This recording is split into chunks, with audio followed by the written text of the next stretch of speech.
السلام علیکم دوستو سعودی عرب میں TC سوا سم میں آپ لوگ ابھی بغیر اقامہ کے نمبر ڈائل کیے ہوئے آپ لوگ کارڈ ریچارج کرا سکتے ہو۔ اس کو کیسے ریچارج کرانا ہے اس TC سوا کارڈ کو، تو چلیے میں آپ لوگ کو دکھاتا ہوں۔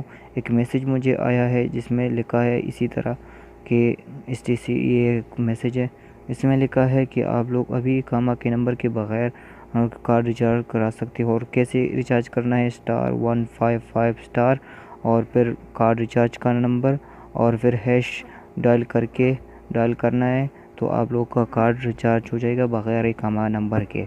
تو اب میں آپ لوگوں کو دکھاتا بھی ہوں کیسے ریچارج کرانا ہے۔ آپ لوگوں کو اسی طرح *155* اور اس کے بعد اسکریچ کارڈ نمبر ڈائل کرنا ہے ادھر، اور پھر اس کے بعد # ڈائل کیجئے، تو اس کے بعد آپ لوگ کا کارڈ ریچارج ہوگا، وہ بھی بغیر اقامہ کے۔ تو اس لیے تمام نیٹ ورک پر، یہ صرف TC سوا پر نہیں ہے، یہ تمام نیٹ ورک پر یہ سسٹم ابھی سے آیا ہے، تو اسی طرح آپ لوگ ریچارج کرا سکتے ہو۔ شکریہ، اللہ حافظ۔